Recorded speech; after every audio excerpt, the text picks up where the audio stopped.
Maybe we should talk about South Park, like the object of our convening like this today.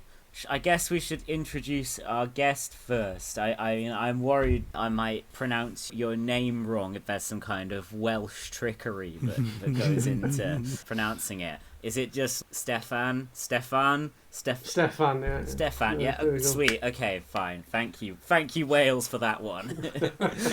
Yeah, make it nice and easy. Like, what's that? People always like say to me, they go like, "Oh, you got a really unusual name," but it's like only in like England do you have people called like Stephen and shit. They're like all the rest of Europe, everyone's called fucking Steffan. Yeah, no, I've met the people weird called one. Steffan Like, before. yeah, man. So anyway, I'm alright. I'm also known as Shrieking Tinman, and occasionally on Desolation Radio, and I'm here now to talk about South Park. Like, yes. pretty good.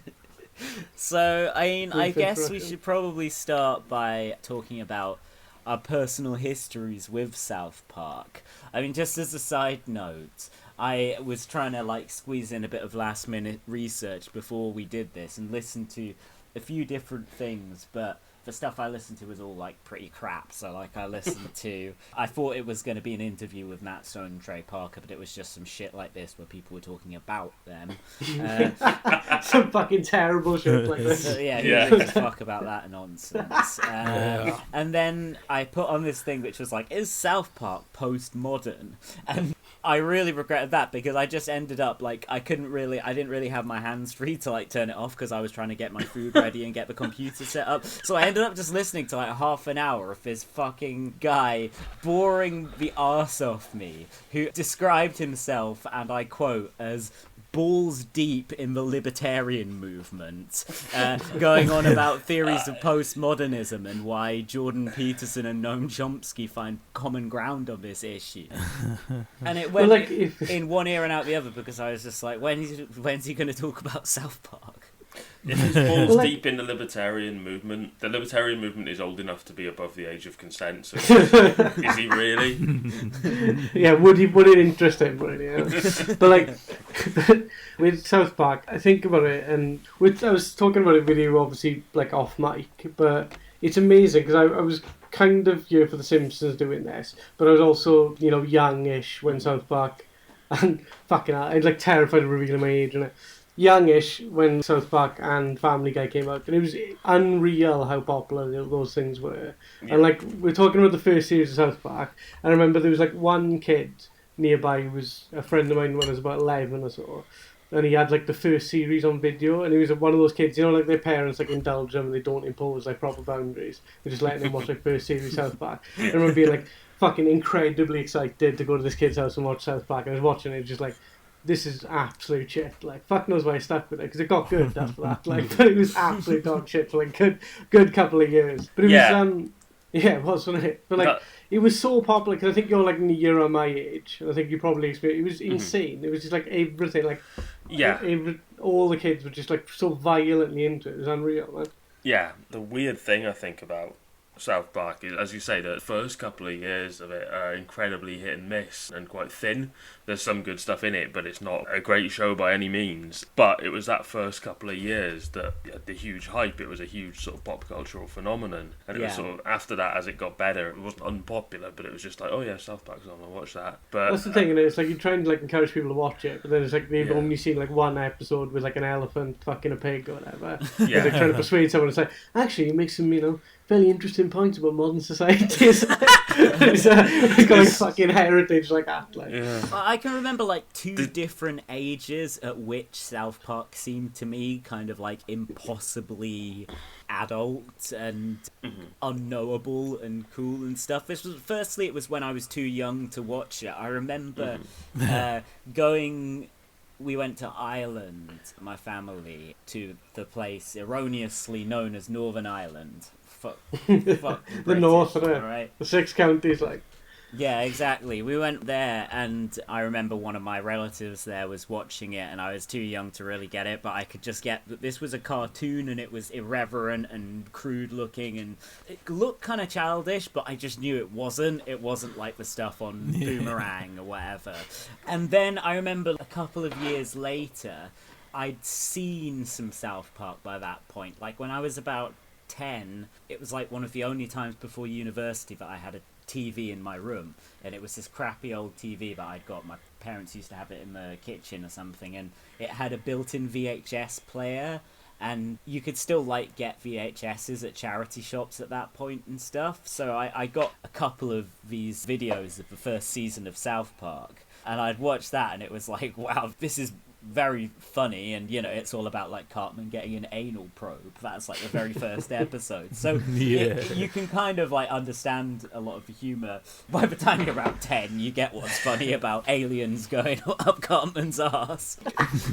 But at the same time, I knew that there was this movie which I'd seen some clips from, where there was a song which had the F word in it loads and loads of times. I knew there was that, and there was a clip from that where Cartman says "suck my balls" or whatever. I was like, man, this is the most like hardcore shit I've ever heard of. Fuck, buggity, fuck, fuck, fuck. How would you like to go see the school counselor? How would you like to suck my balls? What did you say? I'm sorry. Actually, what I said was, how would you like to suck my balls, Mr. Darcy? And then, it's like Salo or something. And then simultaneously, I had access to the internet, so I was seeing the new episodes that would have been coming out around that time, and they just looked like seeing the death of Eric Cartman or South Park is gay. It just seemed like a whole different show. It seemed so much slicker and more hard-hitting, and it was just like, now, I really want to watch that. So, it's definitely a show I've had a long history with. I think I've pretty much consistently watched it. But, like, it is unreal. Like, what I think with it is that it's got the combination of, you don't want to sort of overhype it. You don't want to be like, oh, this is like a sort of profound... Because, again, you don't want to be too kind to the creators of this, because they've got an opinion of South Park which is higher than it should be, but also they have got like an awareness that they aren't actually making a great work of satiric art. So it's prepared to be incredibly fucking stupid and then like slightly insightful. There's a lot at it, which is like a great mixture of a comedy. I mean, it blows my mind. There's a couple of things that people talk about when they talk about comedy in particular, online and on social media and things, where they say that either they say that like South Park curdled like an entire generation politically, so they ruined the brains of like everyone roughly my age is like some sort of right wing shit dead because they watched so much South Park when they were young, or they say this insane thing which is the right wing people can't make comedy, which is like the most bewildering thing I can imagine thinking. But like there's the same sort of combination of incredible stupidity but then like a sort of deep affection for the characters, but kind of horror as well, and sort of obscenity that you get in the live action Mike Judge films and stuff like Idiocracy, I think all Beavis and Butthead, things like that, where it's like this sort of profoundly curdled right wing attitude towards humanity, but it is actually pretty fucking funny if you sit down and watch it. You can't dismiss it entirely out of hand as being like some sort of libertarian fucking propaganda. It is actually funny, and you can't deny that it's funny because you disagree with it politically. I would agree with that. South Park's politics can be at times not explicitly right-wing, at times fairly explicitly left-wing, and often kind of inscrutable, or even sometimes you sense that they don't particularly care about the particular issue. Well, it's like a couple of episodes stick out for me politically in terms of the ones that have pissed me off personally on like a human level, the ones that have annoyed me. There's the Iraq War one. I'm a little bit country a little bit of rock and roll, where they make the point that because the United States is a democracy, they can present two faces to the world of being both anti-war and pro-war. And it just seems like in the face of the Iraq War, that is the single most obtuse point you could make. It blows my mind that they decided to do that. But then there's another one, which is directly, I think, during the Writers Guild of America strike back in the noughties or early 10s. And they did like an entire episode about how you couldn't monetize internet fame and the Writers Guild's demands were unrealistic. And I was just like actively like just doing 22 minutes of TV, just outright scabbing. That aged well as well. Scabbing. You can't make money off the internet. Yeah, man. It's just fucking daft. But like, it's like... Well, it sounds right to me. I have not been able to. Jack, award yourself a bite of your meal right now. I need all the food I can get to struggle through these impecunious circumstances that the internet has wrought upon me. Yeah, man. Like, But you're right, and the problems with that Iraq War episode are also reflected in the analysis of War on Terror era in Matt Stone and Trey Parker's feature film Team America: World Police. Yeah, I was actually familiar with that movie before South Park, really. I'd seen a couple episodes before, but I actually only really watched South Park properly for the first time when I was 17, I think. So yeah, I got to do it pretty late. But you're absolutely right, Jack. Didn't mean to totally detract from your point there. No, add into it. World Police is very much set in that recently post 9/11 world where Jack Bauer has to get the terrorist kind of background. You know what I mean? And it kind of is like, yeah, the US imperial state does have its issues, but I mean, what about these annoying, smug Hollywood celebrities, eh? I get to see this. The real bad guys in the world, yeah, exactly. Yes. Because I'm, whatever the acronym is, LGBTQA or whatever, because I'm of that persuasion, I get to see that they changed the Screen Actors Guild to FAG, don't they? Which is, it's like staggeringly pointless. Just call them the Film Actors Guild. Just call an entire trade union basically gay. Like, it's like, and it's just like, I can't, like, I would love to be able to, actually, I wouldn't like to be the type of person who pretend that wasn't funny to me. I know, I think that's a good joke. It's so like, fucking, criminal. like, base and stupid. And sometimes that's when these guys well, I wouldn't say that's them at their best, but it's kind of funny. It's very iconic of them. Like, it's what they're known for. You know? Yeah, I mean, these are guys who, like, back in the day, they had to show a big black box over him, but they tried to show the Prophet Muhammad on their show. What's that like? The irony with that Audacious. is, like, yeah, man. With the Prophet Muhammad thing, they'd had a couple of series before. They'd had an entire episode where they depicted the Prophet Muhammad for the entire episode length, called Super Friends, where they just had, like, all the sort of prophets and all the sort of godhead figures of all the major religions, like, working together as, like, superheroes. So they'd done that, but basically the political context had changed around the depiction of the Prophet Muhammad in, like, the intervening 5 years. And then it was like, when he was, like, you know, causing, like, actual riots and stuff, they were like, yeah, now's a good time. Like, now's the best time to whack out a just bit of deliberately inflammatory. Yeah, exactly, because that makes them want to do it more. Was that after... It wasn't a Charlie Hebdo thing, but was that after like, Danish a journalist cartoons, was man. murdered? It was the Giles Poston cartoons, yeah. Or a cartoonist, for drawing the Prophet Muhammad. And, and it's just like the fact that Scientology actively go after everybody who makes fun of them or criticizes them in any way, that made them want to go for them even more. And I think that episode was a good one. Still quite funny. Trapped in the closet. It's amazing, man. When they got the Scientology thing, and then they call them like the Explorers Guild or something, and then they basically like they've got like a slideshow of like a sort of stuffy English explorer type with like a pith helmet and stuff, and he's just showing all the children that he's had sex with. You're thinking of their sort of second treatise on Scientology, The Return of Chef. So their first one is literally about Scientology in it, and they have all those captions on screen when they're explaining Scientology, the stuff that you're supposed to find out about the world and the nature of life and so on, when you get to the very top levels, like Tom Cruise and that stuff is not meant to be for public consumption, but it's got out via court documents. And because, as we say, this is a very litigious organisation. And so South Park kind of explained some of this stuff in their Trapped in the Closet episode, where Tom Cruise is hiding in the closet. I mean, they're not above those kind of broad jokes or indeed gay jokes.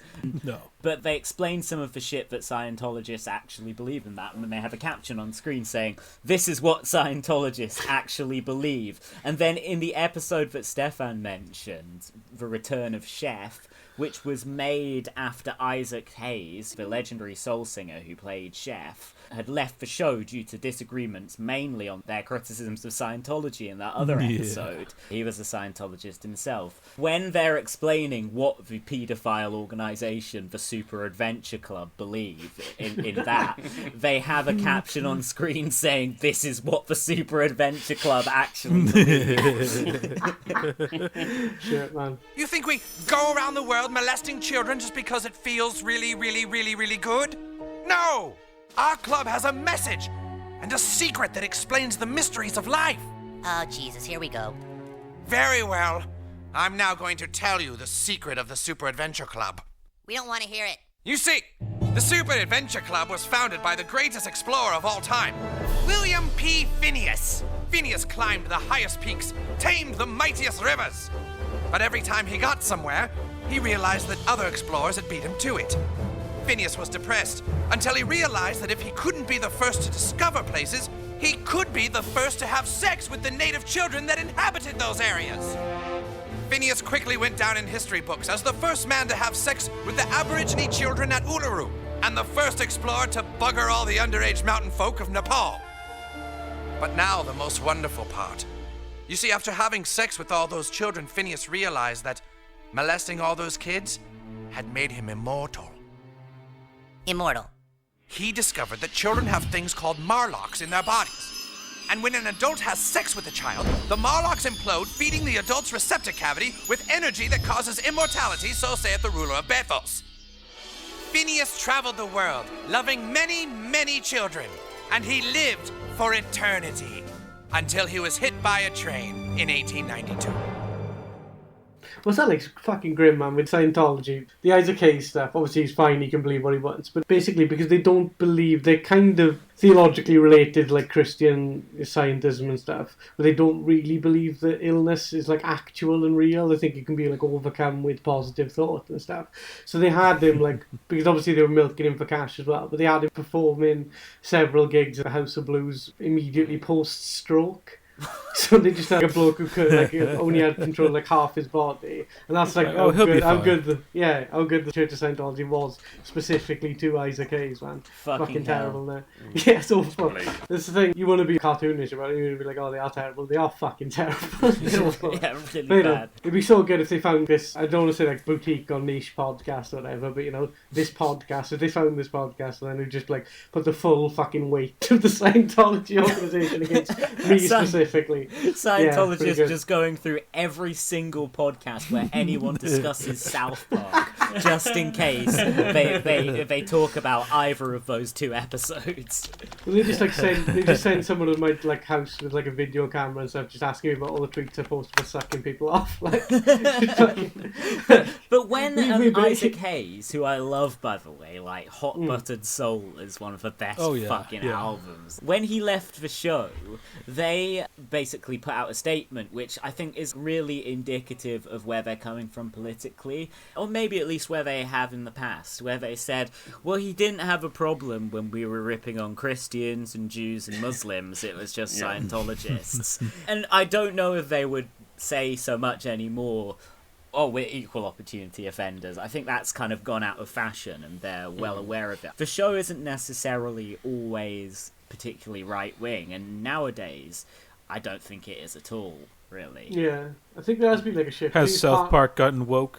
Yes, no, I literally think it has. I mean, it's not woke like Park. It's not super politically correct, and I mean, they still have that PC principal character who's like a really terrible character. He's just like a jock who's really politically correct. But at the same time, like, they've turned him into a sympathetic character and stuff. So they really have softened on all that stuff. And obviously they apologised to Al Gore, which he very graciously accepted. They... Fucking hell, I didn't know that, man. I didn't know they apologised. Was it about climate change specifically? Yeah, they did. Oh, Jesus Christ. No, they did an episode a couple of years ago where Man Bear Pig literally kills Satan. Like, everyone's like, shit, this Man Bear Pig situation is clearly... He's clearly real. It's out of control. Al Gore was right. We need to really get desperate here and call on the Prince of Darkness himself to help us defeat Man Bear Pig. And then Satan is brutally killed by Man Bear Pig.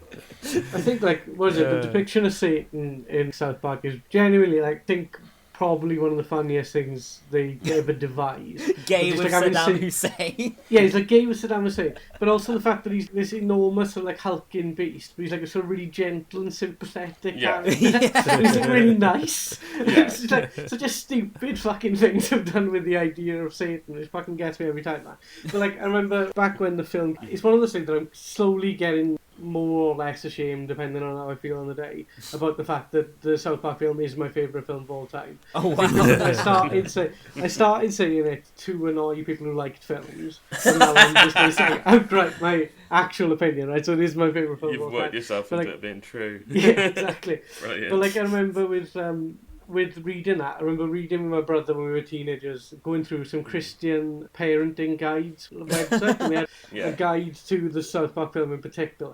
Oh, yeah. I read those as well. Shit. Online. Was it the film review site? Yeah. I had an argument with the guy who ran the site. I was like, I think this is stupid. I believe in free speech. You should be able to say fuck in a film. I was like 10, like this American Christian dude. Yeah, but I remember reading the review listing all the sort of pointless sort of scatological or violent acts and stuff. Oh yeah, it's so funny just to see it all laid out like that. You're like, this is genius. It's almost funnier than the film itself, seeing a very sort of cold written description of everything that happens in the film. Yeah, whoever said you shouldn't stare too close at the picture. More recently, a few years back, they brought out the first South Park computer game in a long time, an RPG on various formats, and that was pretty good. It went down quite well, but Australia notoriously censors computer games really quite draconianly, like more so than they do films, TV, that sort of thing. Typical Australian government. There were some scenes, I think, I can't remember, it's been a few years since I played it, I think where a character would get anal probed or something in the game, and they sort of blanket censored the whole scenes in Australia, but the way they did it is the version of the game they brought out there would have, did it have a koala explain it to you?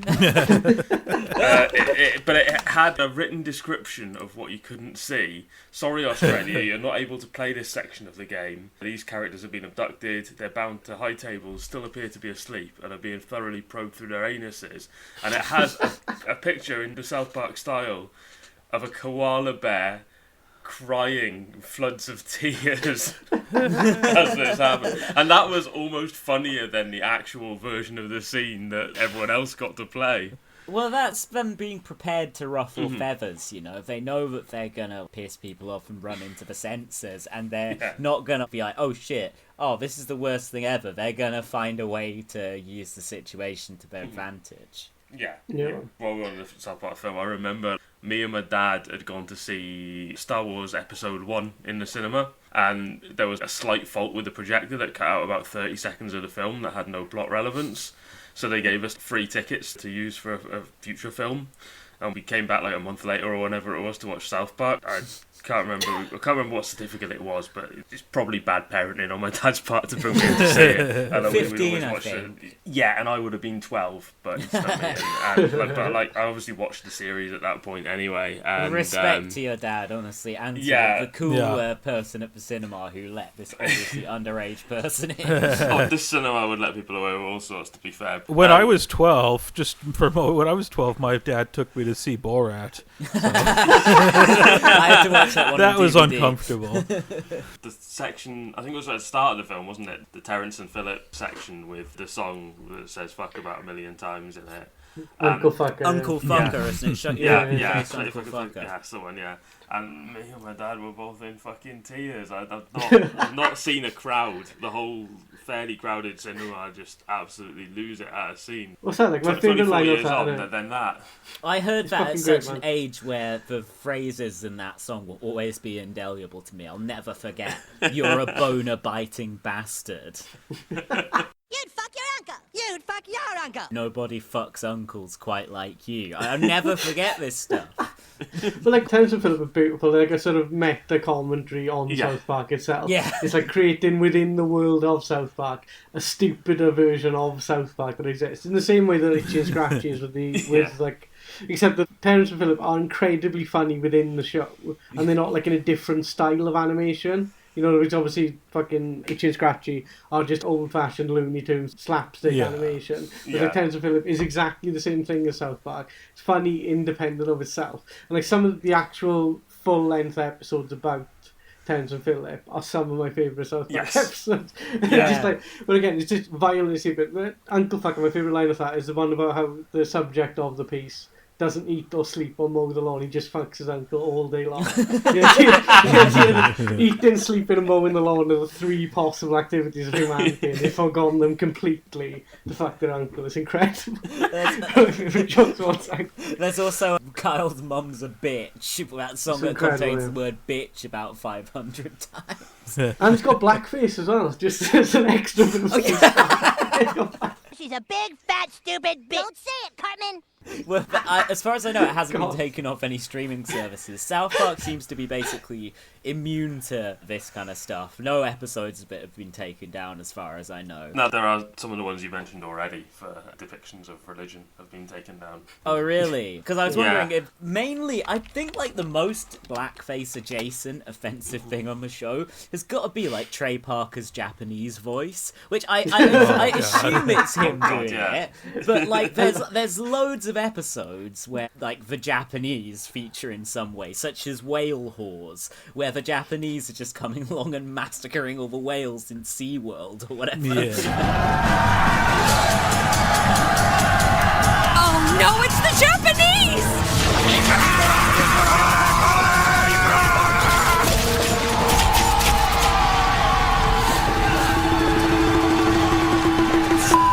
Dolphin! It's really Trey accent, you know, he goes all out with it.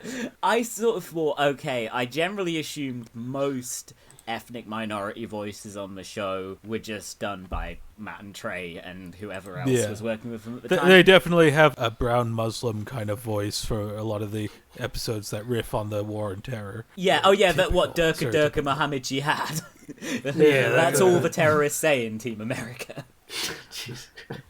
With the Japanese accent, we were talking again off mic. We were saying there's an episode where his Chinese accent encounter and the Japanese accent encounter face off against each other, and then it ends with the Japanese character killing himself, but then insisting as he's falling to his death that this is not a cultural stereotype. Because the Chinese guy keeps trying to kill him and be like, "Oh no, Mr. Japanese man is killing himself." I'm not going to try and do the accent, but they do try. They do try and comment on that, actually. They do make a kind of meta commentary on that in that episode, I think. No, it's in a different episode, actually, where it turns out that the City Walk guy, because there is a whole running joke throughout almost the entirety of South Park that Chinese people have a funny accent that makes city sound like shitty. They really get a lot of mileage out of this joke. And then eventually, like a couple of seasons ago, they revealed in a twist that actually the City Walk guy is a white guy pretending to be a Chinese guy. It's incredible. There's loads of broad strokes ethnic comedy throughout it. I think they've gradually moved away from that. I think a lot of the sort of ideological softening and stuff that you talked about probably just as a function of Trey Parker, you know, the only writer of South Park, just becoming wealthy beyond our imagining, really. Just becoming one of the richest Hollywood libs imaginable. Yeah. I think if he was still like sort of felt like he was struggling against the system, or you know that he wasn't getting his due or something, he might have a bit more of that sort of bitterness and stuff. But I think he's sort of just mellowing into an enormous fucking pile of dollars, just fucking melting into it. Like with one of my friends went to see the Book of Mormon. I think they were in like the brief relaxation of restrictions here, and he was like mailing me links to songs, and I was like, no, I'm never gonna listen to these. I don't want to get these fucking songs stuck in my head about like, you know, about like my Mormon missionaries and like African barbarians and stuff. I don't want to fucking hear that. Like, there's a really, really good documentary. I don't know if you've seen it, but there's a making of documentary about South Park. 5 days to air or something, isn't it? It's fucking demented. It's like an hour long in it, but it's like every episode is written and recorded in a week. Yeah. And like animated within a week to go out on the weekend or whatever. And Trey Parker writes, apart from like the sort of broad outline, he writes every single word himself, just like locked in like a windowless room. Right. It's like the most fucking grim thing I've seen. Basically, since like season 5, Trey Parker's written and directed every single episode.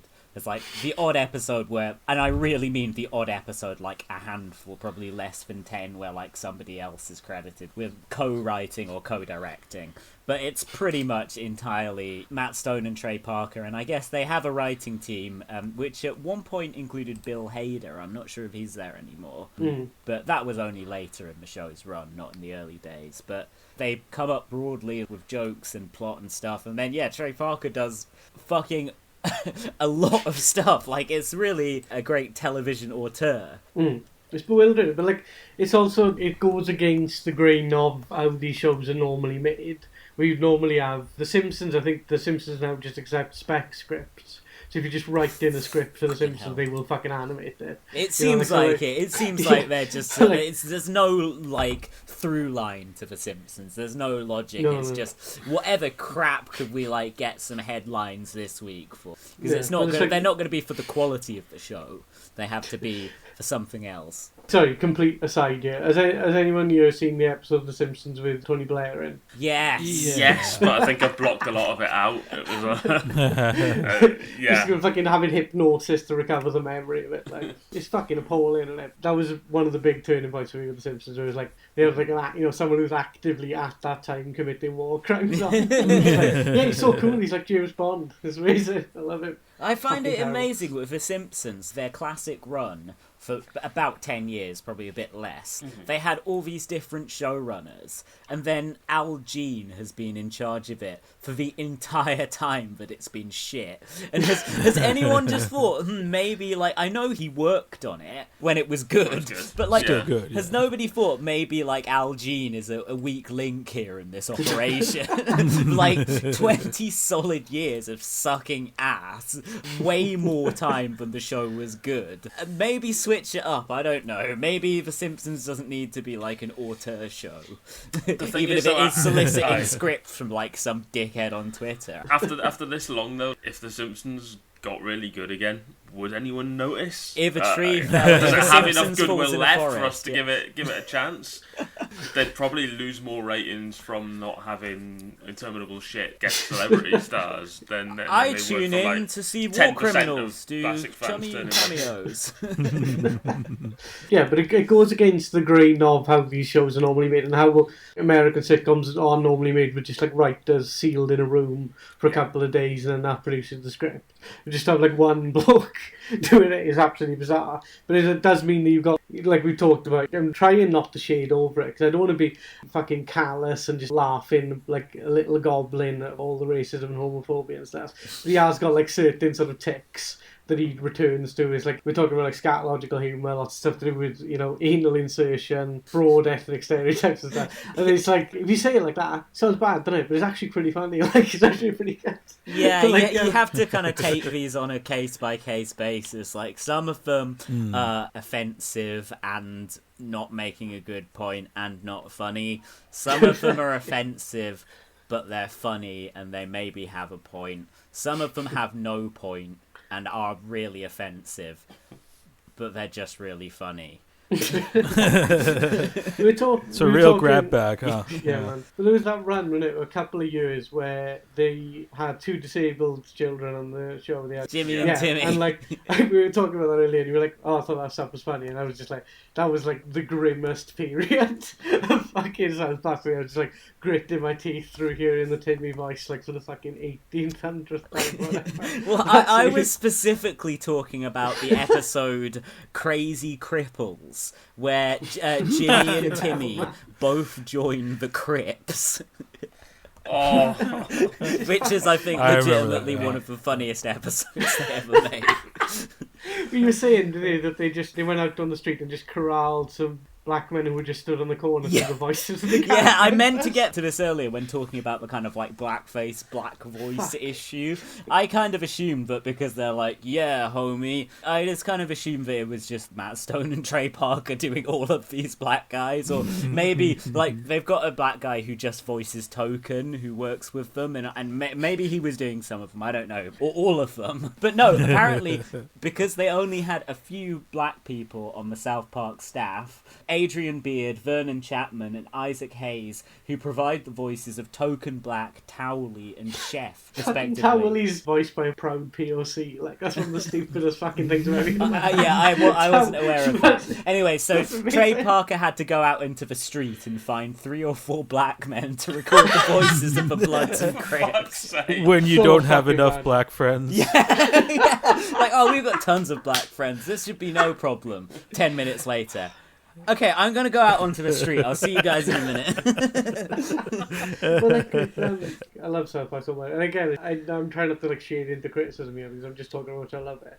But probably my favourite thing about South Park is the fact they've got 2 characters in Mr. Garrison and Cartman who are probably 2 of the most evil characters ever depicted in fiction.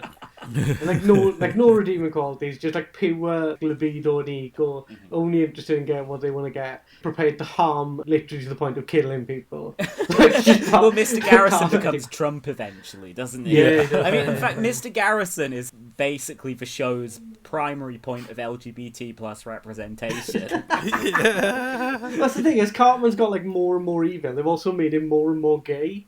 Like, as the series has gone on, there's a long-running thread, I think it's around, the Tweak and Craig episode. Anyone who hasn't watched a lot of South Park recently, I apologise for, like, alienating you by going this deep into the lore. But there's 2 characters, Tweak and Craig, and they got together as, like, a gay couple, basically because the Asian girls in the school kept, like, shipping them and doing, like, anime drawings of them having sex, and then they became a couple because of the power of suggestion of that.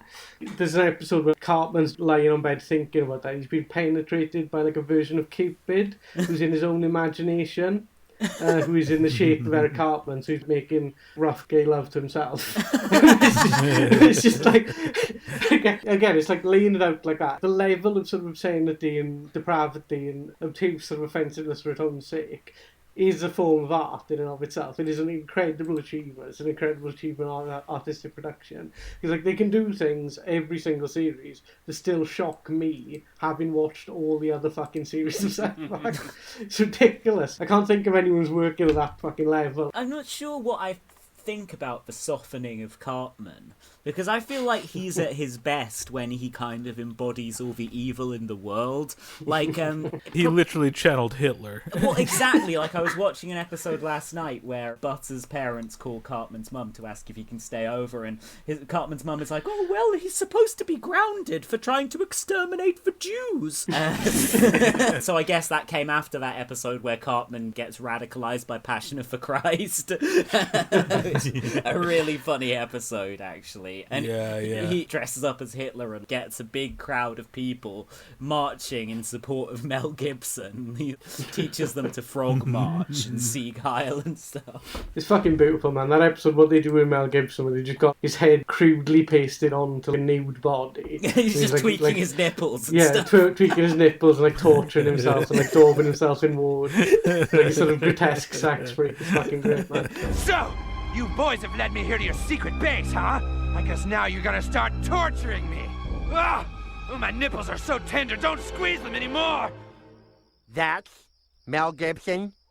He's not quite as eloquent as I had pictured. Well, this is a question for Yair. Is it okay to laugh at all the anti-Semitic stuff in the show because Matt Stone is Jewish? I'm going to go with yes. Sure. Nice, okay, we got the pass. No, but yeah, I was saying about Cartman. They have kind of softened him in recent seasons. They did like a whole season where he's being really woke because he's trying to get with this girl. And like...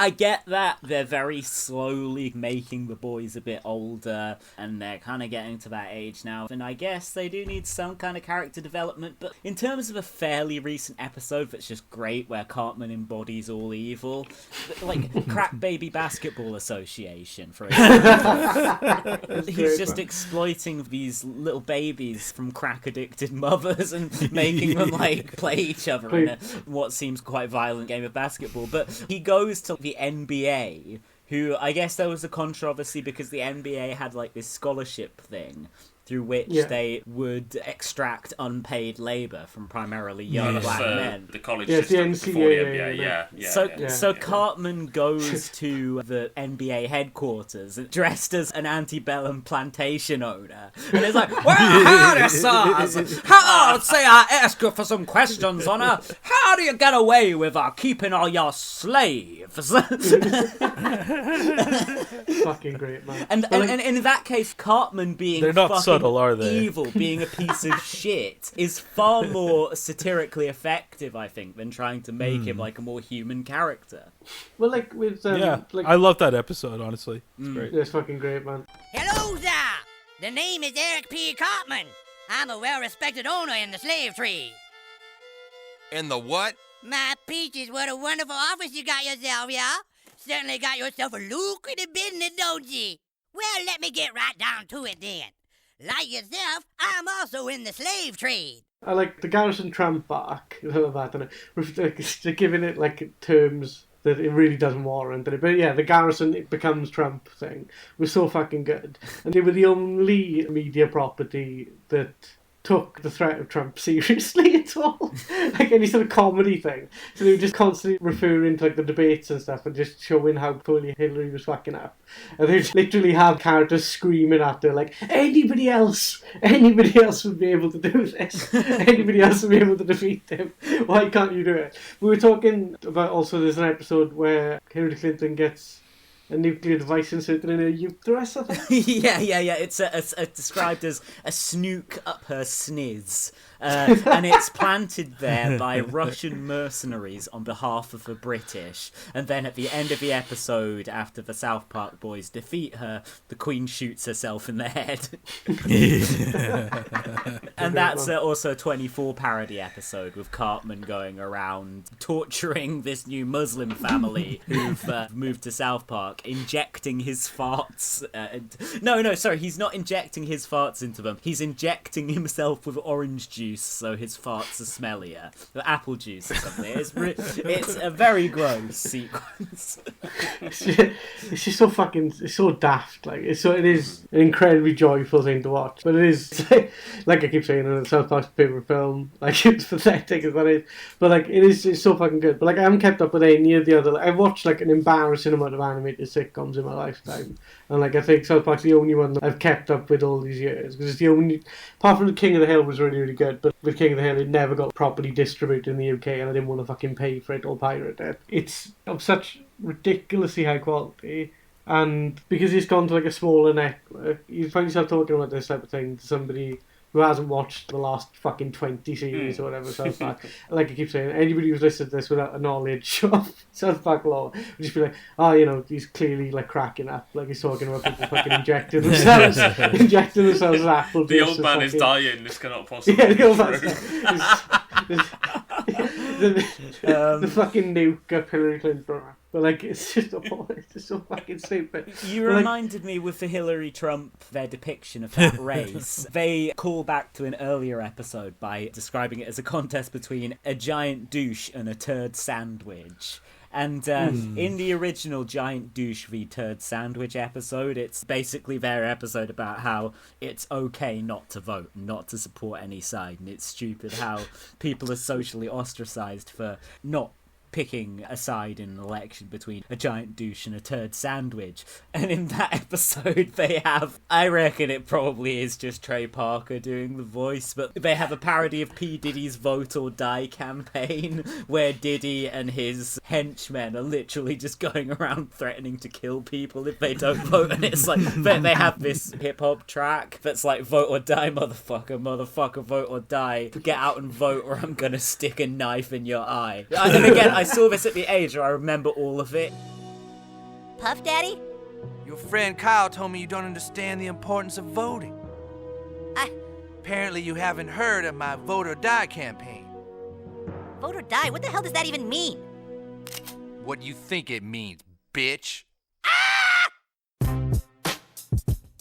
Vote or die, motherfucker, vote or die. Rock the vote or else I'm gonna stick a knife through your eye. Democracy is founded on one simple rule. Get out there and vote or I will motherfucking kill you.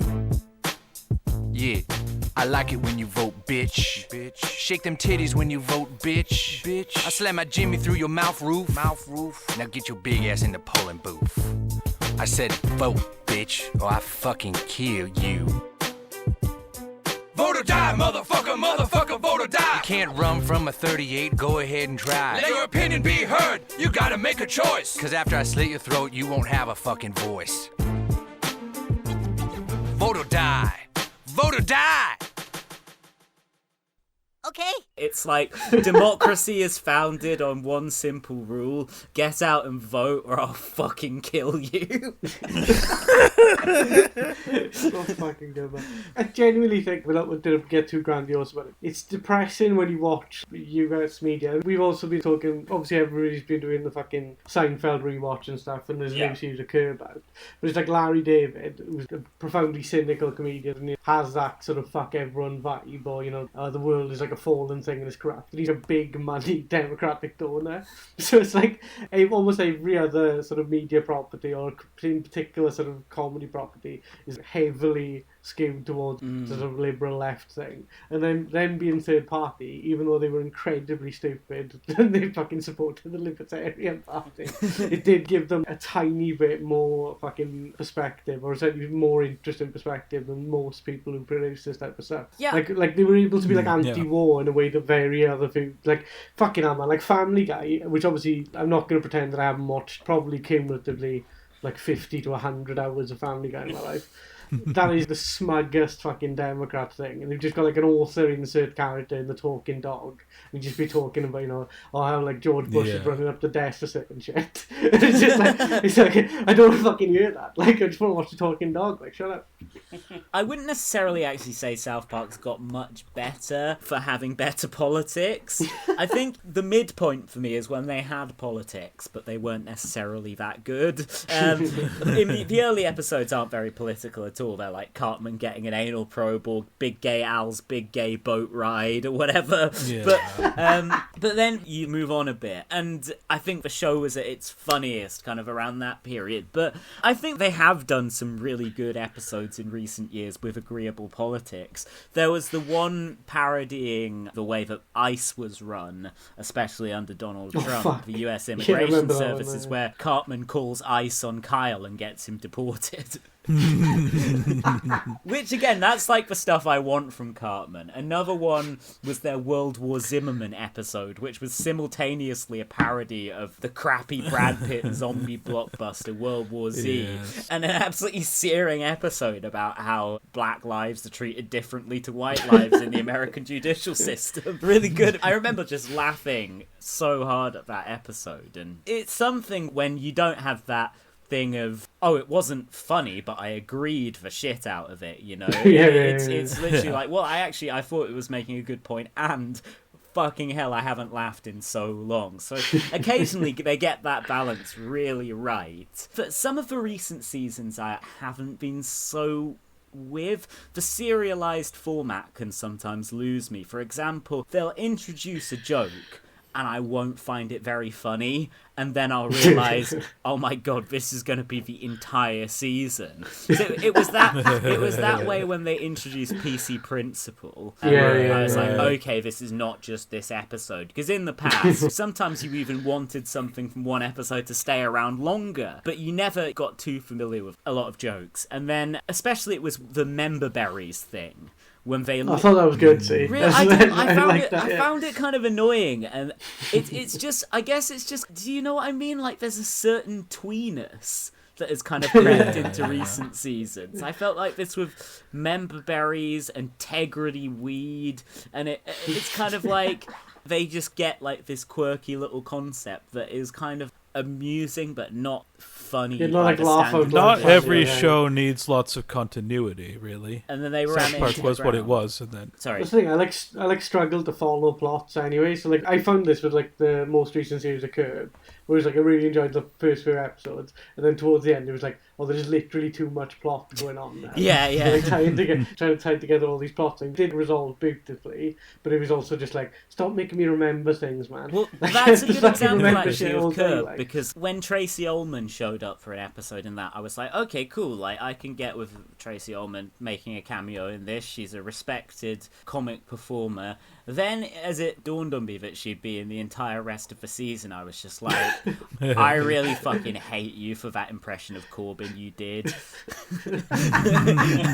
And it just became inescapable for me. I could have vibed with an episode, or even two. Even two. What's that name? That Tracy Ann Olbermann, is it? I can't remember the name exactly. She's a different fucking idiot. Yeah, but she was in Toast to London. Oh, yeah. I really like Toast to London. It's incredibly stupid. I normally laugh a lot at it. And now, like, she spent the last 5 years, like, furiously anti-Corbyn tweeting. So I can't enjoy watching her, like, get, taken from behind by Toast of London and pulling, like, ridiculous facial expressions. I can't enjoy that as much because I'm just thinking about all the times you've argued with people on Twitter about fuck all. It's horrendous, man. But, like, with the sort of long-running plots that they have, you are right, the premise is quite thin, and then they just extend them enormously. Like we're talking about sort of ethnic quiddity, or the sort of deliberate sort of ethnic offensiveness of South Park. The episode about Native American casinos. Oh, yeah, I remember not liking that one very much. Yeah, I thought it was really good. But, like, they've got, like, various things. They send Stan to have, like, a spirit quest, and he just goes to someone's house and has to throw a bag of paint in there. And then there's a bit where they're singing this war cry, this sort of battle song, This Love is a Battlefield by Pat Benatar, which is pretty fucking good. But, like, in that, there's a thing where the Indian chief's son's called Chief Runs with Premise, and the son's called something like Premise Running Thin. So, like, there's a lot of Premise Running Thin now in the more recent episodes of South Park, man. Because it is just like, you get this really thin, vaguely satirical, private eye level concept. And then they just fucking run this into the ground. Yeah. It's rough, man. You've seen the pandemic specials, haven't you? But I think you turned them off because you were just like, this is not funny enough. I watched all of them, but yeah, I didn't find it funny. I felt like it could have been made by... for a start, like, I didn't agree with that nonsense about how it's good to get a vaccine. No, I'm just kidding. But I found... I mean, to be honest, the stuff in it about how it's good to get vaccines, I did think you could have got that particular approach to the subject from a lot of liberal television comedy writers. I didn't think there was much in the approach to those episodes that I thought was particularly funny, and it wasn't actually that I disagreed with how it handled the pandemic, but I didn't think that they found a unique approach to covering it. Like we were talking about, I was like fucking like everyone, and I was self-isolated over Christmas. I tried to watch that Don't Look Now film. Or Don't Look Up film. Yeah, and like was the same. Don't Look Now is a great film by Nicholas Roeg from the 1970s. Yeah, I got confused. But like with that, I was just like, started watching, it was like, I can see what they're doing here. And then it started buffering, and I was like, I do not have time in my life for this buffering. I don't need to watch this fucking film. But you said that was like a similar effect with the South Park thing, where it was like too directly satirical, or something which is like actively ongoing now. You got no interest in watching it. I'm actually going through our conversation, our DMs on Twitter to try and find this, because I remember saying to you, there was something about a bunch of satires I'd viewed in quick succession kind of came to a head for me, made me think I'm not enjoying political satire at the moment. Like, something about the stuff that's being made right now is not doing it for me in the way that satire in the past had been made. And it was a combination of Don't Look Up, which I found, in the words of my friend Emmett, to be Le Cinema de FBPE. It's like really smug and grating. Even though I like the two people, Adam McKay, who wrote and directed it, and David Sirota, who co-wrote the story with him. I know those guys are democratic socialists, but I didn't think it was a good film. And whilst, again, I didn't think its politics were, like, wrong, I just, what's that quote from The Big Lebowski? You're not wrong, Walter. You're just an asshole. Classic, yeah. And I watched about 5 minutes of Charlie Brooker's Death to 2021 thing. And again, I was kind of like, I mean, I kind of get what you're saying, but also I don't give a fuck about, like, the Capitol riots or whatever. I'm going to switch this off right now. Well, like, I did the same. I watched that whole fucking Death to 2021 thing, and it is embarrassing. But it was particularly fucking chronic since Brexit, basically. The last thing I saw before the pandemic hit properly was I saw Stuart Lee's new show. Yeah. Before that, I think 3 or 4 months before that, I'd seen James Acaster's new stuff. And, like, Stuart Lee's entire first half was some sort of elaborate Brexit thing.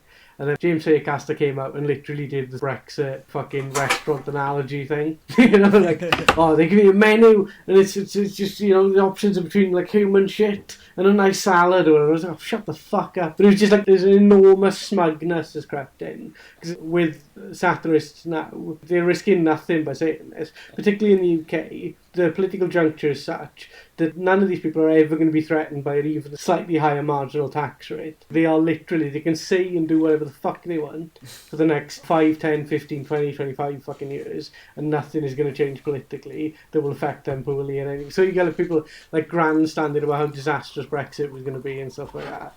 And it was literally the least funny shit that I've ever seen in my life. Like, yeah, it was like an entire 5-10 years of political comedy you could just write off in its entirety. It was incredible. And we were talking about Curb. I loved Curb. I rewatched all of it recently, and it's one of my favourite shows of all time. I'm about halfway through doing that at present as well. Having it's just great, also isn't it? binged the fuck out of Seinfeld. Nice. But right Netflix, now, in a way that isn't true of the show in the past, I wish that they would kind of swerve politics for the most part.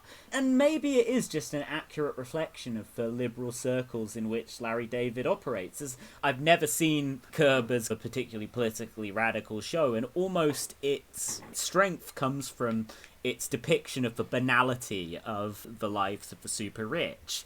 But parts of it recently have felt a little bit out of touch, and not out of touch in the way that we all love Larry for being like, we know that he's one of the richest people like ever because of Seinfeld's syndication. I've always been able to vibe with the fact that he seems like such a don't give a fuck guy, but he likes really snobby kind of food, or he seems like he doesn't give a fuck about anything, but he's always into the faddy new classical violinist who the rich are having playing in their houses. You kind of go along with this stuff, but I got kind of annoyed by the thing about that great whistleblower in the last episode of the latest season. I was like, oh, whistleblower, who have you got? Jeff and Susie got Julian Assange somehow released from prison to perform at their house. And this quote-unquote whistleblower, weirdly, he's able to do all these events with the super rich and stuff, and he's not in prison, or he hasn't had his citizenship stripped off him and had to move to Russia like Snowden. And he's just like some military guy who said Trump was bad when he was during one of the failed impeachment procedures. It's like, fuck off, really? I don't even know. I hadn't even heard of that guy. So I'm just like... I'm just thinking of it like a naval whistleblower, because that's what I think happened. It was like a sort of ship's commander or something. Like anti-Trump. I'm just remembering the Brass Eye sketch about the gay boat, which is one of my favourite sketches of all time. It is odd seeing people trying to address this stuff, but I don't know if it's just that I'm allergic to other people's political opinions, and I have to try and discount that. Whether it's just that I don't want to fucking hear what James Acaster or Charlie Brooker has to say about this particular moment in politics. I just want them to, you know, make me laugh through another means. I don't fucking know which means. I was just like completely allergic to that Don't Look Up thing, and I watched that Charlie Brooker thing and like maybe smiled once. Like, you know? Yeah, I think like a lot of this modern satire, it feels to me like as much of a reflection of the culture that it's trying to satirize as a comment on it. Something like Don't Look Up, for example, contained a lot of the trappings of the bad popular culture churned out by the same system that perpetuates the problems that the film was ostensibly critiquing. We've talked about films on the show from the 1990s, like a Costa Gavras kind of sellout film when he was briefly making movies in America, about how, the media's crazy and everyone's preoccupied with celebrity culture and stuff. Like, the Ariana Grande stuff in that movie, like her and Kid Cudi, wasn't it? That felt so completely redundant, just saying, everyone's distracted by celebrity culture. And it really just felt like they'd put that in order to reflect that celebrity culture and give their film a bit more star power. I think the big problem that I've got with this type of thing is that, as a socialist, I believe that the problem in society is that ordinary people have too little control over their lives, yeah? Then there's this broader sort of swathe of liberal opinion whose the cleavage... Shouldn't have fucking said cleavage, sorry. The big divide in society that they see, the heaving divide in society that they see, is between people who are smart and know all the facts and then people who are fucking idiots. Yeah. And that's not the divide in society. Yeah. And their idea of someone who's divide smart is like someone who's seen the latest Lin-Manuel Miranda project. Yeah. Who, by the It's way, was fucking a guest horrible. star in a whole season of Curb. And you know what? He was actually pretty good in that, I've got to be honest. He that was good. Yeah, he I have to played check himself out as a right fucking prick, so as not a fan of his work. Yeah, I guess I am a fan of his comic acting then, if I thought he was good. With South Park, what South Park stance is, at its best, is that they are also just fucking cretins playing in the mud like the rest of us. That's appealing to me when they do that. And basically, a lot of the jokes they make on the show leave you in no doubt that they are just as cretinous as you. They're just like, they're down with the rest of us, like they're down in the mire. And like that's always what I preferred to them, as opposed to more self-conscious or more sort of self-regarding forms of satire where you're trying to position yourself as one of the savvy ones whilst satirising all the fucking idiots in power or whatever. And it's like South Park, like, no, I am also a clown. I'm an enormous clown with like a big honking red nose.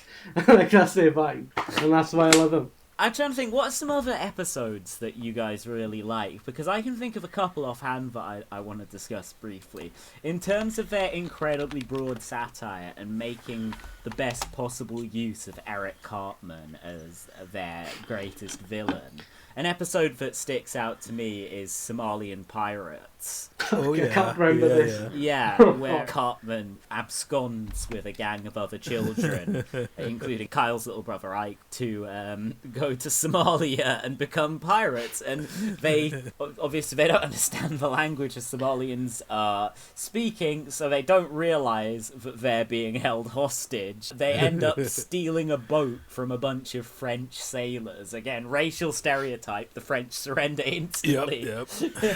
Well, that's actually, they have Interpol or whatever having a discussion about this hijacking, and they're like, were there any casualties? No, thank God. They were French, so they surrendered instantly.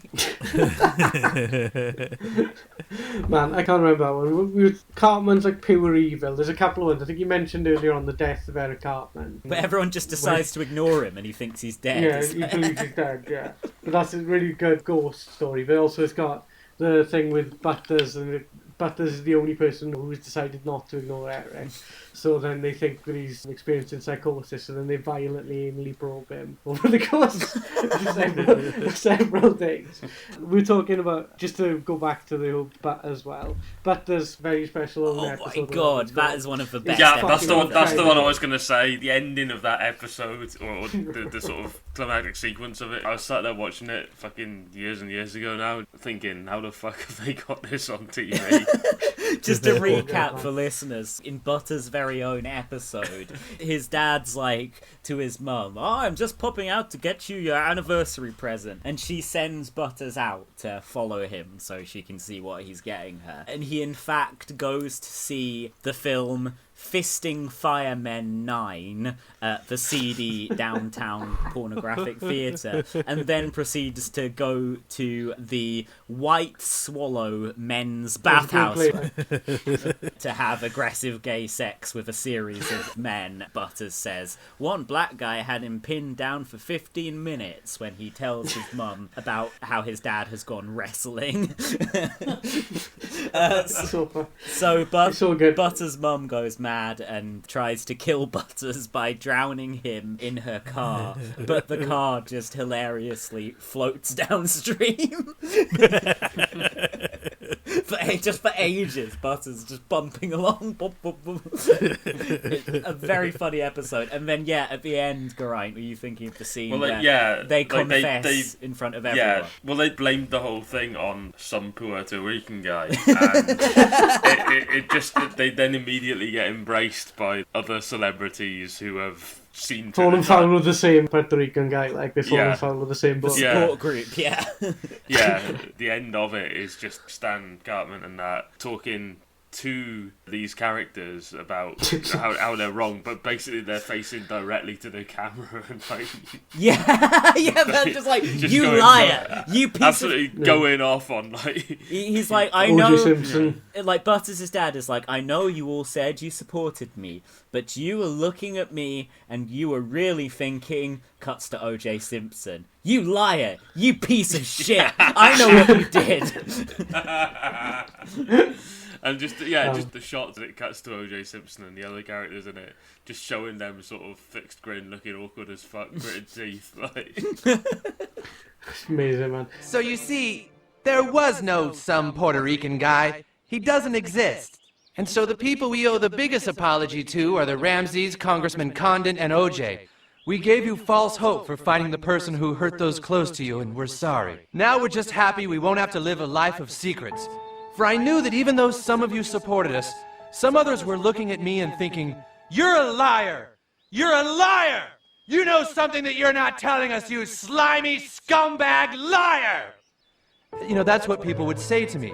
And then people would see my wife in the supermarket and they would say hello, but they'd be thinking, there goes that murderer! You got away with murder, you murdering lying waste of life!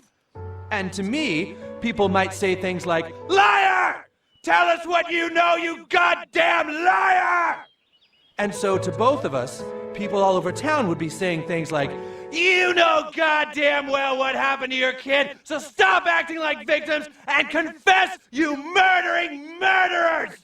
Confess! Liar! Confess!" You know, and that's what people would be saying to us, and so we just had to come forward and tell the truth. We're sorry we lied to you all. It won't happen again. And now if you'll excuse us, this family has to get to Bennigan's. Yeah, all right. I love it with Butters, like genuinely, I started it's been a long fucking week, and I started thinking about it, and I started getting emotional. So I had to talk myself down for it. But when he's talking about how he's gonna go to his parents' anniversary dinner in what I presume is the fast casual dining chain Bennigan's. Yeah. And he's talking about it, and he sings the special Bennigan song and stuff, and it's genuinely one of the most sort of heart-wrenchingly beautiful, childlike innocent things I've ever in my life. Fucking love him, man. Butters is magnificent, because obviously he's the sort of avatar of pure good in the series. All the other boys are much better than Cartman in that they aren't, embodying Hitler on occasion and stuff. But all the other boys, little kids, are kind of sweet, but also they kind of self-interested or a bit they do sort of selfish ignorant. things. Whenever Exactly. calls But for it, Butters basically, is basically like the Prophet Muhammad, peace be upon him, or Jesus Christ or something. He's just a fucking good egg, all right. Fucking great. Love him, man. He's just based off a member of their production team who's just a really nice man. So he's just got his name. So they just torture him, give him anal probes. Make his parents have aggressive gay sex. Pretty good. At the end, they go up to Butters, Stan, Kyle, and Cartman, because Kenny is temporarily dead he's legit dead for a couple of seasons there early on. So Stan, Kyle, and Cartman go up to Butters, and they're just like, "Wow, dude, that's fucked up." I think Cartman calls his dad a perv, and they're like, "Your mum tried to kill you." And Butters is like, "Oh, well, I guess that sounds more like Towley, actually, but he's like..." Or the Mickey Mouse. They're Mickey Mouse. So I love that. I love their portrayal of Mickey Mouse as protecting his strong business links in China. But Butters is like, "Oh, well, my nice meal at Bennigan's will put all this trouble to rest." And they're like, "Really?" He's like, No, I'm dead inside." Listen, probably my favourite relatively higher concept episode is Free Will's Yak, I think it is, the one with the talking whale. And it's fucking magnificent. I'm not going to recount the plot of Free Will's Yak, but one joke on that is that SeaWorld attendants, whatever, are doing the voice for whale and confusing small children with it. So they tell Craig that his dad's going to come into his room naked when he's sleeping and punch him. And it's one of my favourite jokes in all the stuff. To tell a child that your dad's going to punch you in so good. One episode I've always enjoyed is Scott Tenorman Must Die. Oh, that's a classic. Where Cartman feeds his parents to him in Chile. Yeah. You saying about you like the episodes where Cartman is just evil. Yeah. That's one of those classics. That was the peak classics. for a long time for that, yeah. That episode features Radiohead as well. He times it so that Radiohead, Scott Tenorman's favourite band, come along to the chili eating ceremony at the exact moment that but Scott Tenorman has just found out that his parents are dead and he's eating them. And Radiohead are like, wow, what a little wuss. A cool kid wouldn't be crying right now. What a pussy. So fucking good, man. Come on, Tom, let's go home to England. It's great. Yeah, that was when the show was really coming into its stride, I think. I'm sure like it'll carry on and it will eventually, I was about to say fade into irrelevance, but it's kind of done that already. Just talking about the fact that nobody ever mentions it. People are just watching it in secret. Trey Parker is retiring. Al Jean is becoming the new showrunner. He's got a contract for the next 20 years, so there's lots of good South Park to come. Well, they recently negotiated a huge contract with Paramount or whatever the fucking corporate parent company is. CBS Viacom, some shit like that. Something like that, yeah. They made a massive deal. Anyway, they are so rich now. If they were rich before, they're in the Larry David % now, I think. They're probably richer than Larry David, I don't know. No. You don't think? Nobody's He's very the Don, rich. and he spent several $100 million on it with Larry David. He's like halfway to being a billionaire. But then his wife left him for even richer men. Which you've got to admire. It's like his wife would just be like, oh, it's, Cheryl David's been seen on so-and-so's yacht like every other week. You'll fucking admire it. That is the thing about wealth. Once you get past a couple million, it's all just so theoretical and abstract. It's all the same fucking number to most people. Exactly. That's the thing, innit? It's like yeah, exactly, innit? It's like Larry David could take like 100 million, 200 million, 300 million haircut, and like he'd still have enough money to like be making his TV show about like how he had his coffee served slightly too cold. I'm gonna say that guy should avoid getting haircuts. I'm just gonna say like, there's not much that he can cut there. I love Larry David and his bald jokes. He's the definition of a proud bald man these days. But there's that famous speech when he won the Emmy for Seinfeld, and he was like, "This is all very well, but I'm still bald." It's so fucking good. This is all very well and good, but I'm still bald. A South Park episode that I made a note of is the one where Cartman goes in for a routine medical procedure, and then he wakes up and they're like, I'm so sorry, Mr. Cartman, there's been a terrible mistake, and it turns out that they've given him AIDS. Oh yeah. And Cartman then injects Kyle with AIDS because Kyle keeps laughing at him, and because no one wants to give him sympathy because he's such a dick, and so he gets so pissed off that he gives Kyle AIDS. And then I think they go and find Magic Johnson, who's discovered that the cure for AIDS is having loads and loads of money. And he literally sleeps on a bed of money, and that's how his AIDS has been kept under control. So in the end, he takes pity on Kyle and Cartman, so he gives them enough money to have injected into their systems to cure them of AIDS. Fucking incredible. It's one of those things where you don't mean actually there's a serious satirical point behind it, but they go to Africa and they're just like, great news everyone, the cure for AIDS is money. And that's the same episode as well where Trey Parker does his Jimmy Buffett impression, because Cartman's mum puts on a benefit for him. Anyway, there's a benefit put on for Cartman, and he thinks that Elton John's gonna be the headliner, but actually they can only get Jimmy Buffett. So Jimmy Buffett is playing a selection of songs including AIDS Burger in Paradise and Cure Burger in Paradise. Brilliant.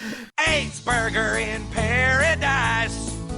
AIDS Burger and it ain't nice. Nobody likes Jimmy Buffett except for frat boys and alcoholic chicks from the South. Little boy in South Park, dying of AIDS in the cold dark. How he got AIDS, I haven't a clue. Wasting away again because of AIDS and stuff. How are we all feeling tonight? Fuck you, Jimmy Buffett! You fucking suck! Oh, Poopsikins, be nice. Fuck you, Mom, I have fucking AIDS! Shit, man. Is that the same Yeah. episode with Jared and his AIDS? No, that's a different one. It's Jared's Got AIDS is the title of that one. Fucking straight down the line. It's very funny they did that joke about him having AIDS and then he turned out to be a prodigious paedophile. Just someone who very much got about that. But yeah, but the whole thing is that he's got people who are supporting him in his weight loss, but he keeps referring to them as AIDS with an E. It's such a And then people stupid like- joke. like, That's the "Oh, kind yeah, of thing all I can weight loss imagine is like I was AIDS." with like member berries. If I didn't find that joke funny when they first did it, that episode would be so grating because they just run that joke into the ground. They do like every possible variation of that one stupid joke. That is a good episode. It wasn't like a as well. series long. And, yeah, man, it's pretty much all good top to bottom except for the one episode you like about the crippled gang. That is a fantastic episode. It's really, really funny. I remember finding it really weird when I first watched it because Christopher Reeve is a supporting character and they take the piss out of stem cell research in this episode. And apparently Matt Stone and Trey Parker had the idea to do a Christopher Reeve parody the previous season, but they held it off. For a long time, we were like, you know what, maybe that's not cool. The two decided to do the parody because they were having trouble coming up with an idea for an episode, and Reeve happened to be on Larry King Live that night. After seeing the interview, the two thought to themselves, you know what? Fuck him. He really is taking up this cause of everyone needs to help me out.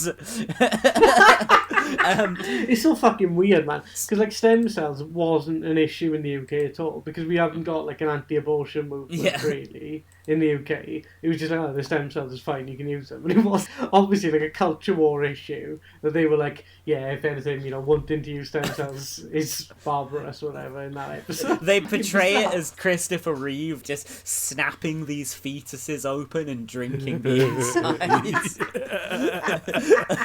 And then he gets superhuman strength by the end of it because he's drunk so many fetuses. But like basically Jimmy and Timmy are so pissed off. Mainly Jimmy. Timmy just kind of goes along with him. They're so pissed off at Christopher Reeve because they're like, well, we were crippled from birth. This guy came into it late in the game, and now he's trying to uncripple himself. So they're very unhappy about this. And everyone who they raise this objection to, every non-disabled person in the episode is just like, I'm staying out of this one. And so Jimmy and Timmy go and find the Denver, Colorado branch of the Crips, and then they join them. They're like, can we become part of your gang? And they're like, were you guys crippled from birth? And they're like, yeah, the only real Crip was born a Crip. And so they're like, oh yeah, but we were crippled from birth, so that's great. And then anyway, they get told that they can join the gang as long as they pop some punk-ass bloods. And so the boys try and work out what this means. Say, Timmy, did you notice that all the crippled people in that club are Negroes? Stop! That's an amazing coincidence. I mean, there's not one crippled colored person in South Park. Yo, listen up, y'all. Let me tell you about my Lil G's roller and four legs here. They just smoked 13 bloods in one night. One night? Yeah, it ain't one night. That ain't never been done before. And they got us marshmallows and ginger ale. They assume that they'll just buy some lemonade and sweets. So they go along to the gas station and somehow inadvertently cause a massive pile-up that kills like 13 bloods. Like this truck smashes into a building. So the Crips welcome Jimmy and Timmy into the gang because they murdered these 13 bloods. And also they did bring them marshmallows and ginger ale. So they're very happy. And then Jimmy and Timmy do a kind of mediation thing where they lock all the Bloods and all the Crips together in a gym building or something, they rent it for the night. And they literally have a thing which is just like Biden's come on man thing. They say that and the Crips and Bloods are all about to shoot each other, and then they're just like, hey, come on, man. And then they all put down their weapons and just start hanging out and having fun. And they all pick up instruments and do this song like, having friends is fun. It's good to hang out with your buddies. I really like Jimmy as a character. I find Timmy more annoying, but like Jimmy's got that fucking brilliant thing of like he's got a stammer, but but he's also wants to be a stand-up comedian. Yeah. So like when he stammers, he goes into sort of stand-up comedian crowd work. He just goes, what a great audience, and stuff like that. It's fucking hilarious to me, that is. But like they really fucking, I cannot. You know, you're talking about like writing a premise to the nth degree, and there was a couple of series where they were just like, right, we've got two characters with disabilities. Let's have some fun with this. Like the other, like the one where Cartman falls in love with Ben Affleck, or he tricks Ben Affleck into believing he's Jennifer Lopez. Oh yeah, where he like paints a face on his hand and does a really bad Mexican accent. Spectacular, yeah. That's fucking incredible. One of like simultaneously like low comedy, but it's done in such an incredibly daft way that it transcends its incredibly stupid premise into something approaching art. It's just so fucking stupid. The idea that he would have this hand crudely drawn on his face, and then everyone in the universe of the show believes 100% that is Jennifer Lopez, even when Jennifer Lopez is in the fucking room with him. It's like this fucking stick figure, like, oh, this, you know, this fucking mouth and eyes drawn on a hand is Jennifer Lopez. A funny episode in a very lowbrow way that I watched last night is Chim Pokemon. I haven't seen this one in a few years, but it's basically where all the kids get into Pokemon. Well, or to Chim Pokemon. It's one of the episodes where they kind of make fun of like the latest fad sweeping the youth. And it turns out that this Japanese franchise is actually a brainwashing program by the Japanese to get the kids to take up arms against America. And they have a bit where the Japanese are like, defeat the evil capitalistic Americans. It's like, wait, do Matt and Trey think that Japan's a communist country? Like in an episode literally about Japan taking part in a globalized economy, exporting consumer goods to Americans. But you get the sense that is more a sense of incuriosity than a kind of point that they're trying to make. I think they generally have anti-American characters blast the West as capitalistic, be it the Russian mercenaries in the episode where there's a snook in Hillary Clinton's sniz, or indeed the terrorists who kill Santa in one of their Christmas episodes. It's fucking beautiful. It is having your cake and eating it, that stuff, isn't it? Because they are aware that as Americans, they don't necessarily have to know about the outside world as much as, say, somebody who lives in like continental Europe has to know about their neighbours or whatever. They're just having the cake and eating it. Like with the sort of stereotypical Arabic speech and stuff in Team America, it's like, we are conscious that we know nothing about this, so we're going to put the least effort into doing this to show you that we're not getting above our station, we're not pretending to understand the dynamics of radicalisation in Afghanistan's refugee camps or whatever. It's just like, oh, one day the infidels came to my village and they killed my goat. And I swore that day I put a jihad on you. Just being like deliberately, completely ignorant of all this stuff.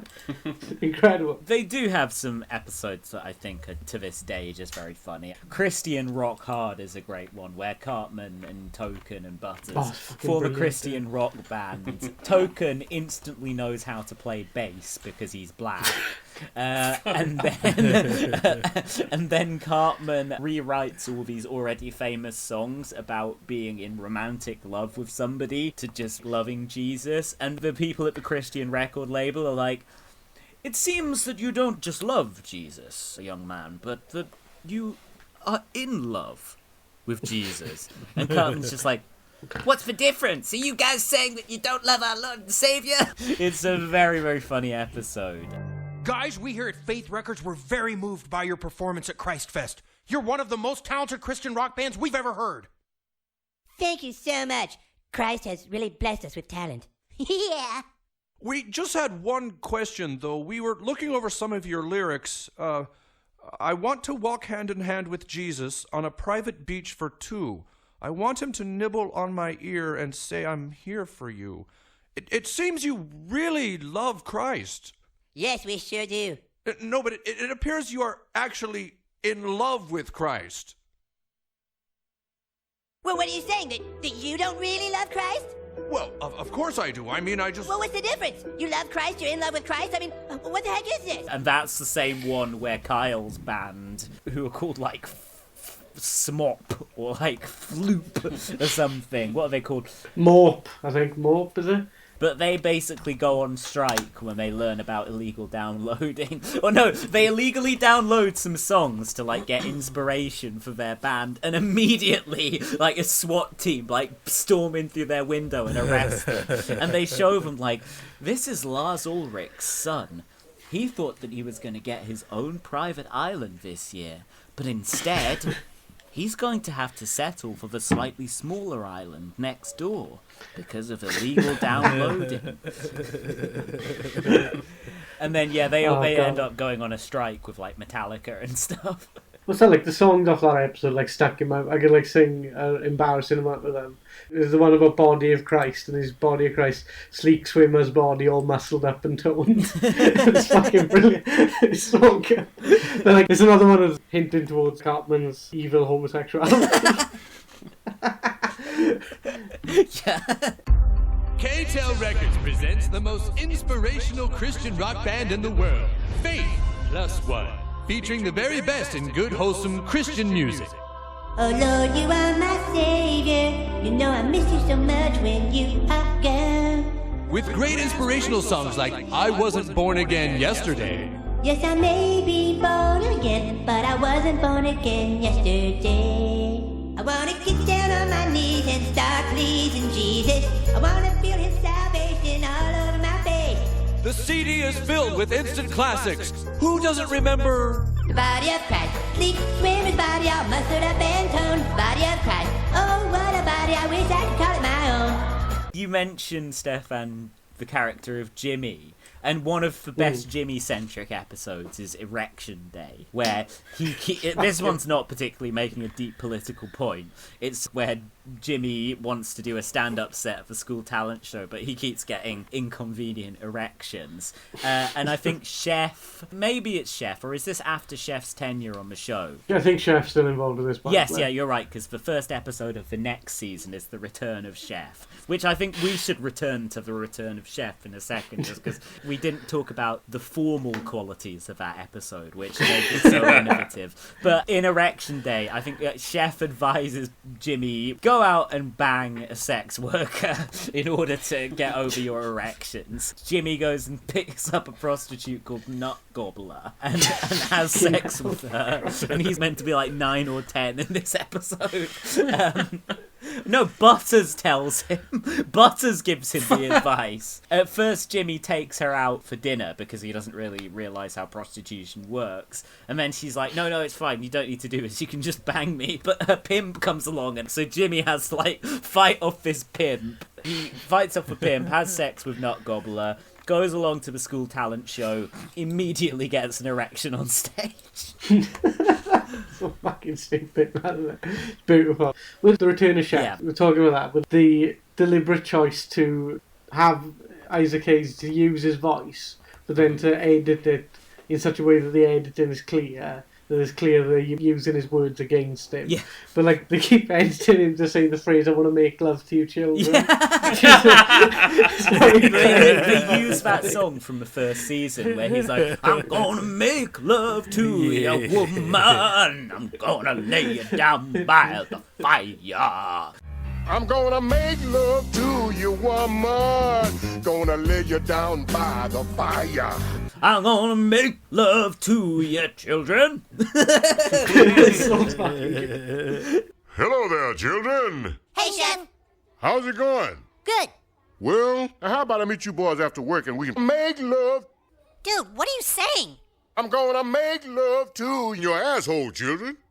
Yeah, so that's the episode where Chef returns to South Park and they're all happy, but he's joined a thing called the Super Adventure Club. I think I tried to come up with like a open labour Starmer equivalent of this, like the Super Centrist Club or something recently, but I don't know.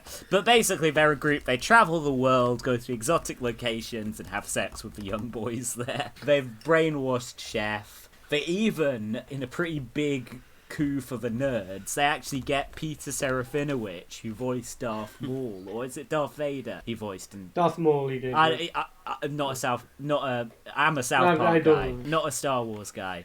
But they get the guy who did that Darth character to play Darthy boy, Darth Chef at the end, because the chef death scene is fucking incredible. It's like how MacGruber kills Kumpf at the end of that classic film, where MacGruber oh, it's so good. MacGruber throws him off a cliff, shoots him with a machine gun, fires a rocket at him that then explodes, and then he pisses on the remains. In The Return of Chef, and this was actually 4 years before MacGruber was made, Chef gets shot by the Super Adventure Club, falls down off this rickety bridge a long way, gets impaled on a rock, and then eaten by, like, a bear and a wolf or something. Like, they're two vicious animals come along. It's like he's definitely not coming back. Yeah, exactly. These two vicious animals start fighting over his corpse. Yes, I can remember that. They're fighting over his remains. Like, he's fighting over an arm. And then Cartman's like, no, it's fine, guys, because I read that you don't, somebody hasn't died until they shit themselves. And then Chef promptly shits himself in the most grotesque way. Oh, so amazing. So good, man. R.I.P. Isaac Hayes. Oh, you know what would be funny to talk about for a minute? The South Park album that came out in the late 90s, at the peak of the show as a cultural phenomenon. Yes. Yeah. What's it called, Kate? Chef Aid, isn't it? Chef Aid, yeah. I literally just typed it out into my phone. Chef Aid's a really good episode, isn't it? Which I guess the album was named after, but it's one that features cameos from, like, Elton John. Bear people. Oh, yeah. Alanis Morissette. Basically, Alanis Morissette rips Chef off in the episode. She has a song which plagiarizes Chef's song Stinky Britches, which he wrote in the 70s. However, the record company executive decides to sue him for harassment for this. The executive wins the lawsuit, and Chef has 24 hours to come up with the money or he will face a 4-year prison sentence. It's a great... We were talking earlier about, like, music industry assholes, and this is a great portrayal of this character. He has this cream that he keeps smoothing down his two hairs on his bald head with. He hires Johnny Cochran to defend the record company, and Cochran employs the Chewbacca defense. So basically, it turns out that Chef helped all these musicians, including Joe Strummer, Rancid, Ozzy Osbourne, Ween, Primus, Elton John, Meatloaf, Rick James, DMX, and Devo all get ahead in their careers. So they hold a benefit concert for him. It's amazing, man. It was such a ridiculous get to get Isaac Hayes on it at all. But apparently it just derives from, like, they had one acid trip where they just started talking in the Chef voice. So they had to hire someone to do the Chef voice. So they spent like hours, minutes that felt like hours just going, hey baby, to each other. I'm acid. That's all this is the genesis for it all. So Chef Aid, the album, was produced primarily by Rick Rubin. It featured... It's so beautifully 90s, isn't it, man? Yeah. It's such a fucking 90s document. I know. So it features tracks from Primus, the South Park theme. Primus are very South Park core. Primus and Ween. Like, I'm quite a big Ween fan, but I definitely associate them with the kind of irreverent spirit of 90s South Park and can see that they're totally in Trey Parker's wheelhouse. Because he's obviously a musician and writes quite a lot of songs for the show, and, well, they're often specific parodies of existent types of songs, but you get the sense that given free reign, it's a very, like, 90s alt-rock kind of naughty sort of weird... What can I say other than Les Claypool and Primus? Strange music. But anyway, following that, they've got a song performed by Ozzy Osbourne, DMX, an old dirty bastard. Fucking hell. It's amazing. It's so fucking good, man. Well, I used to have the album, but like most of it is unlistenable. But there's one really good Isaac Hayes song on it, which is called Simultaneous. Oh. It's about group sex. Written by Trey Parker. Yeah, it's a great song. I think I remember that one from the show, actually. Yeah, I love one of my favourite Chef songs is "A prostitute is someone who will love you no matter who you are." What do you look like? Yeah. Good tune. But a prostitute is someone who would love you no matter who you are, what you look like. Yes, it's true, children. But that's not why you pay a prostitute. No, you don't pay for her to stay. You pay her to leave afterward. That's why I praise the Lord for prostitutes. Ladies and gentlemen, Mr. James Taylor. A prostitute is like any other woman. They all trade something for sex, and they do it well. That's why I say prostitutes, prostitutes. James Taylor, what the hell you doing in here singing about prostitutes to the children? Get out of here. These children tricked me. But yeah, man. But like the musical element of the show is the thing which hugely elevates it. Because Simpsons obviously got like song parodies and stuff in there, but he's obviously got that enormously successful musical. But like, the first Trey Parker film is a film called Cannibal the Musical, which he produced as like a student film.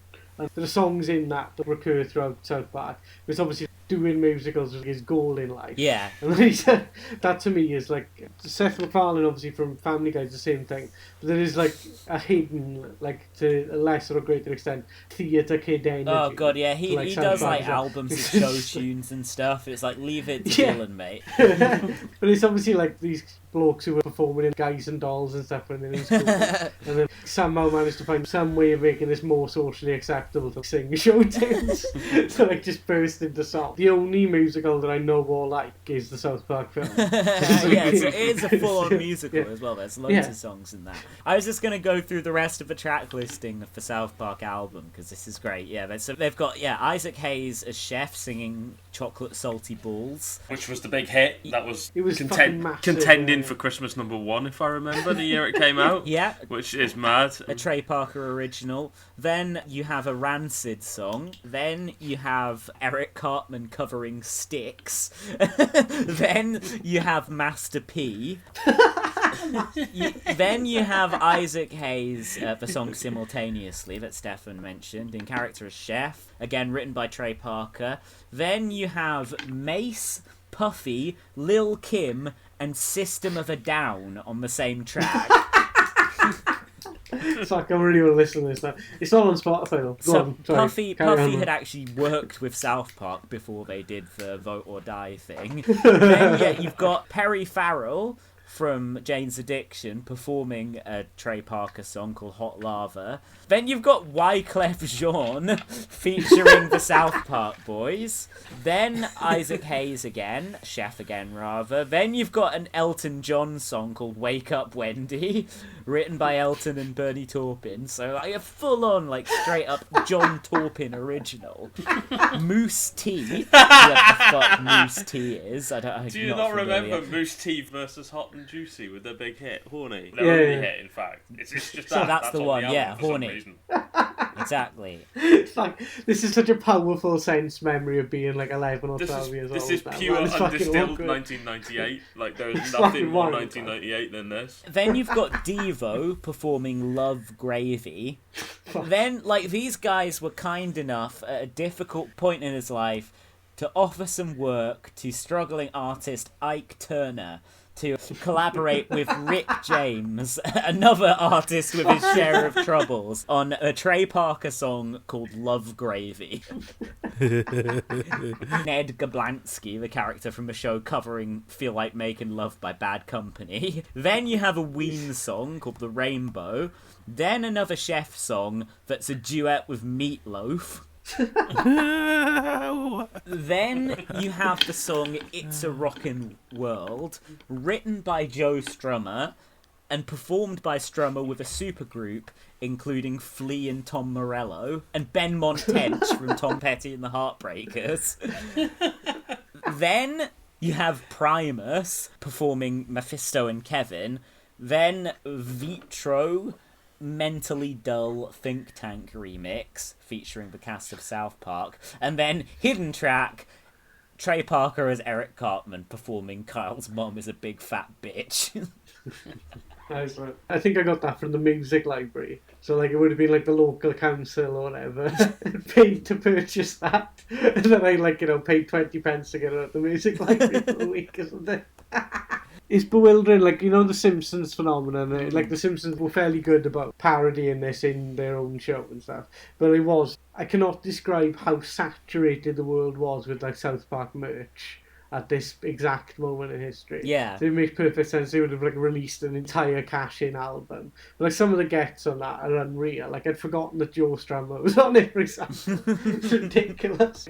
It's just daffy fucking shit. But also it tells you how much money they had to throw around. Mm-hmm. That obviously there are people there who wouldn't be particularly interested in contributing to the South Park universe. Would probably just induce like an enormous paycheck to record like a fucking cover of Sail Away. Or like Rick James is just like mentally like, how much cocaine could I buy with this paycheck? Yes, I'll do it. I just remembered the sort of sheer volume of shit South Park merch there was around 1998, 1999. Probably not been seen since the start of The Simpsons. Which was a bit wild, weird. Man. Yeah. It was like people had like tiny dolls of the characters. Yes. So you like going to school and people like collected them, and it was like, the kids like build up their collection. I remember there was like one unfortunate sort of dorky kid, and his parents obviously had enough money to get him all of the dolls at once, and he was like trying to ride this for as much street crowd as he could. He's like, look, I'm making Cartman act out the episode The Passion of the Jew. Just like get sent to the fucking headmaster. Like, it was a proper cultural phenomenon. So it does feel like it's fallen off. Like you said, obviously they're still getting paid fucking, they're still richer than God or Larry David. Right? They're still Same thing. Fucking loving it. Yeah, they are the same thing. Yeah. So in terms of their approach, like the increased political correctness of the show, I still think there are some traces of the old South Park. Like when they introduced the character of Caitlyn Jenner, I think the show was still probably a little bit transphobic. And so even though they've kind of dropped that element of their humour now, they still have part of their Caitlyn Jenner character. Part of the jokes are like, yeah, she's a rich asshole who fucking kills people running them over and gets away with it. That's fine. But then the other side of it is they just portray her as having like a really fucked up face, the way they animate her. And that's kind of stayed. They did like an entire episode which is about the trans character deliberately defining as female to annoy their ex-partner, their female ex-partner. And there's an entire episode about how trans rights are fine, but they shouldn't be allowed to compete in sports. Oh yeah, and that stuff. episode. They still do fucking. Yeah, it was quite bad. Like, but it was. Yeah, again, if you start bluntly describing these things, and they seem 1,000 times worse than they are in context, but they are still pretty fucking bad in context. Yeah, I think that was like 2015, and I think that things have progressed since then to the point that they wouldn't do that now. In the UK, Matt and Trey's British equivalents would probably have got more transphobic in that time. Yeah. But in the US, things are different, and I think that, again, like, these guys are effectively now, like, rich liberals, and that wouldn't go down well in their social circles, probably, That's the thing, for good reason. What happened, obviously, with Grim Linehan was that he was making this type of joke in that sort of time frame, but like 10 years later, wasn't it, in the IT crowd, and someone sort of pointed out, like, this really, like, an odd thing that you've got, a trans character getting the shit kicked out of them just for being trans. And then his reaction to that was to become an enormous transphobe. Whereas I don't think South Park, they sort of haven't responded to people being like, why you've got all these sort of grotesque trans characters, by putting more grotesque trans characters and more like abusive stuff towards the trans community in their comedy, you know what I mean? And like also, they aren't smug enough or fucking self-satisfied enough to basically quit their comedy writing job to become a full-time activist, because they don't think that what they have to say on the trans issue is so important that it's worth losing a career over, which is something that can't be said for their peers in the UK of the same time period, like doing the same sort of daffy shit that they were doing at the same time. Hey, sorry, my computer just booted me off the call for some reason. It's fine, man, I was talking shit anyway. It's fine. That was good, yeah. One episode I wanted to mention, I occasionally find it alienating when they do these episodes about, I guess, like video games and stuff like that. I'm not saying video games are childish necessarily, but sometimes, like, and I know they are what kids play. On the other hand, if you're going to portray people Cartman, Kyle, Stan and Kenny's age, then they are going to be into video games. As someone who isn't into that, I get the sense like, wow, Matt and Trey have loads of downtime and loads of money to like play every video game that takes their fancy at the age of like 50 whatever, and fair play. Like, my equivalent to that would be if I was as rich. You had infinite disk space. Exactly, yeah, I'd be downloading everything off SoulSeek. No, I'd be every bootleg in existence ever. I'd be buying a lot of albums and stuff. I get that, but I sometimes don't find it very funny. I'm just like, I don't care. It's just not relatable for you. Yeah, really, like, is this it? isn't on my radar, so I don't get... And it's not just video games, but occasionally just kind of like fads or some stupid consumer product that I guess wealthy Americans are currently buying that week. I'm just like... I'm not going to remember this in... Well, sorry, you're not going to remember this thing in 2 years. Like, I've never heard of it to start with. But I'd never heard of Magic the Gathering before their Cock Magic episode, I don't think. You do not need to know about Magic the Gathering to find that episode fucking hysterical.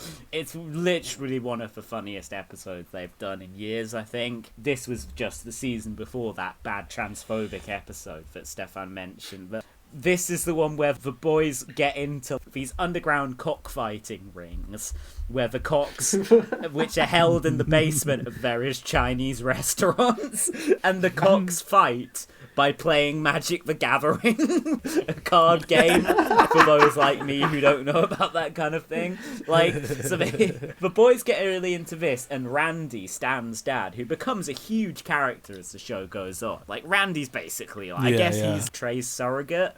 He's the main adult character in the show now. He's beautiful. I love Randy, but he's like an avatar of like pure stupidity. Yeah.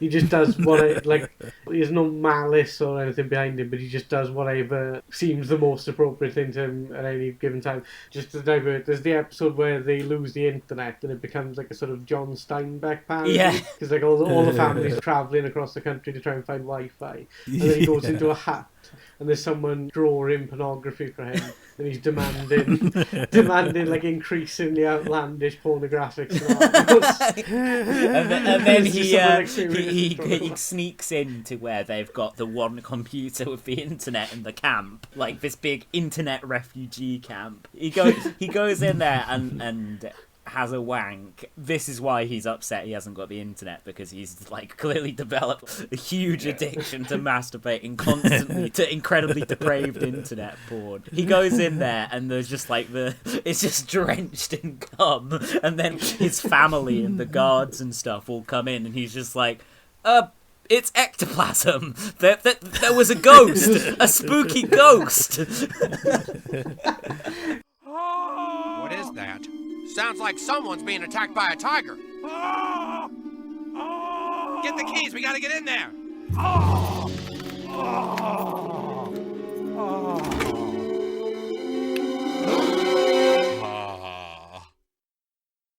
What the? Dad? Randy! Oh, there was a ghost. There's ectoplasm. Did you see the ghost? It ran through here. It slimed me. You son of a bitch! Oh, that wasn't me. That was a spooky ghost. So anyway, what happens in the cockfight episode? Just a dog leg off. He finds out that the boys are playing cock magic, and he has a very different definition of cock magic, which is literally just like a magic show involving one's penis. So like he pulls his penis out from behind someone's ear or something. Or at one point he freezes his penis and then shoots it off. And he does this at the end. He comes along to the illegal game of cock magic the boys are playing at, and he performs his cock magic on stage just as the police come in to break up the match. And then all the police are just spellbound by this amazing show of penis-centric magic. And everyone gets out while they're watching him do it. Like, there was a fucking magic act in the early noughties. They were called Puppetry of the Penis. And they did like a sort of touring show in the UK. I think they were British, but they were just like, I think they may have come to my town. They were like sort of Edinburgh act that like toured after Edinburgh. You know? Fantastic. Yeah, so that type of thing. Like, yeah, and I wasn't that impressed by the pandemic specials, but I've just seen that episode Mexican Joker, where Cartman gets Kyle deported, was actually in the most recent season. Their last full season was 2019, just before COVID, so they've still got the capacity to do good episodes and satirical episodes, and I guess it remains to be seen where they'll go next. They'll probably just continue being one of the most obscene things on TV. So I feel like they even like being myself, I still feel like bad describing some of these things. So obviously they're doing something right. But he is, I don't want to get, again, too mushy about this, but he is like a sort of singular talent. I can't think of somebody who's, like the fucking, when they talk about the EGOT or whatever, the Emmy, the Grammy, the Oscar, the Tony. Yeah. But he's like that, except that people don't give him awards because his stuff is violently obscene. I think they got a fucking Peabody Award for satire once. So wow. he is just like for a fucking one in like a... It's just showed those global warming assholes. No, I mean, I think South Park at its best is satire on the obscene level of Salo or 120 Days of Sodom, which is truly the greatest work of satire of the 20th century. Pasolini was just like, these Nazis are depraved fucks who want to make poor people eat shit. It's literally Trey Parker levels of broad in that film, although obviously there's a lot going on subtext-wise and so on. At its core, you have a picture painted of fascist moral depravity that Trey Parker and Matt Stone have at their best spent much of the last 25 odd years doing for American society. So, I think we better leave it with that Trey Parker is Pasolini. That's what we're going to do. That's the takeaway. Not going to top that. Yeah. Well, South Park, Salo, Gapecast, these are the satires that really actually identify some of the absurdity of modern life, and are not afraid to show all the ugliness that is there. Yeah, they must have the line in it of J.G. Ballard quote off of Holy Bible about rubbing the human face in his own vomit and forcing it to look in the mirror. That's what South Park is. Exactly. That's what it is. Gapecast 2. Well, yeah, we should call it a day then. We've been talking a long time. I want to belatedly eat some of this Chinese food. Nice, man. Be careful with the rice, innit? Make sure it's piping hot. Oh, yeah, good call. It'll be fine. Our premier rice advice podcast. Alright, guys. Really fun to talk. Bye, everyone. Peace out. Cheers for coming on, Steffan. Yeah, thanks, Steffan. Awesome. I think that's the longest file I've ever fucking recorded. Oh, wow. Welcome to the show. We've recorded longer.